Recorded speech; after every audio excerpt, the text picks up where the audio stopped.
Our next act, a man so desperate for testimonials that he uses one from a tabloid newspaper. Unfortunately, his copy of the testimonial's got a bit of a smudge on it, because what I'd like to do now is to introduce you to a man with 3 mistresses, 23 children, who's never worked a day in his life, known as the Sun's Mr. Not Working, Andy Lapada.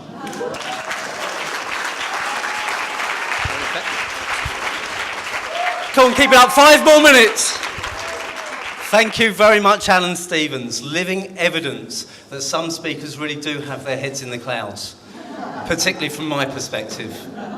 There are a lot of nervous people in the room tonight. I don't know if you've noticed, there are a lot of people pacing up and down, because for those of us who are performing comedy, this is probably the most hair-raising experience at Old Trafford since Wayne Rooney last went to the barber. You know, Jeanette said it's the theatre of dreams, and we're just hoping we don't have a nightmare tonight. But it's so good of, you know, it's such a great venue, Jeff, well picked, and it's a great venue to have this, and the club have been really supportive in putting the event on. Even the new Manchester United manager, David Moyes, has sent note of best wishes to all of the acts tonight. He's just really grateful that he's no longer the only laughingstock at Old Trafford. But there are nervous people tonight. There are nervous people here, and that's not surprising, because we all know that professional speakers are probably the hardest audience for any of us to do any type of performance in front of. I mean, how many professional speakers does it take to change a light bulb? None. But we will empower the light bulb to want to change.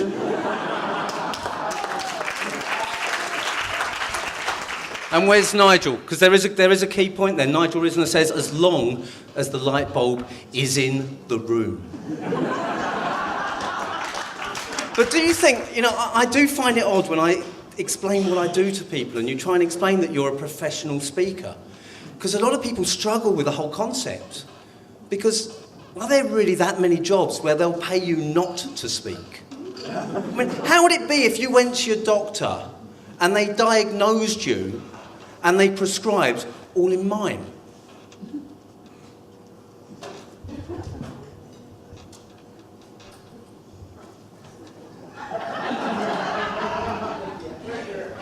I do.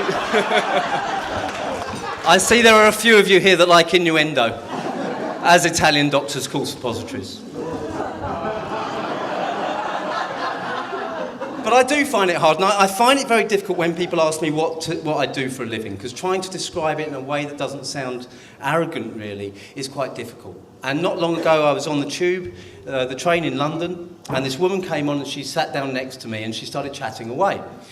And soon enough, the inevitable happened, and she asked the dreaded question, what do you do? It was 11:30 at night. I was tired. I couldn't be bothered to think up a clever answer, so I just told her. I said, I'm a professional speaker. I said, I'm an author, I've written 3 books on networking, and I do some mentoring. And I looked at her, and I could tell straight away she was impressed. She looked me up and down, she weighed all of this information up, and she just said, you sound like a tosser. But I am a speaker, it is what I do, and I speak about networking. And you know, I know this is like the light relief before the serious stuff starts, but we are here to learn, and it'd be wrong of me not to share at least one networking tip with you while I'm here. So I wanted to pick on something that maybe we don't talk about a lot at networking events, but they're a core feature of any networking event. We're all going to experience them over this weekend. And that's name badges, the humble name badge that we wear at the conference at the networking event. And I think we take these for granted, and we don't really think about how we could really use name badges to stand out, to be different, to think creatively about how we use them. I heard about one American speaker, a guy by the name of Scott, who, instead of just having his name and his business name on his name badge, has a name badge that says, "Hi, I'm Scott." And I thought that's a lovely approach. That's a really nice approach. It's engaging, it's endearing, you want to talk to him. So I thought I'd try the same. So I created my own name badge for events. For some reason, people were getting the wrong idea about what I do. But you might have noticed my name badges slightly bigger than the normal ones you see. And that's designed purposefully because it has a number of advantages. It stands out from the crowd, as I've already said. And for those people who are a little bit older, whose eyesight might be failing them just a little bit more, Graham, where are you? They can read the name clearly and it makes it easy for them. And on top of that, there is a third benefit for the women. It stops men staring at your tits. Well, in most cases, Jeanette.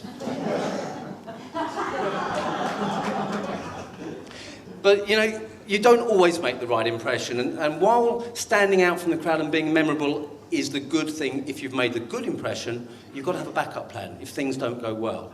Well, that's not a problem. You just turn it around.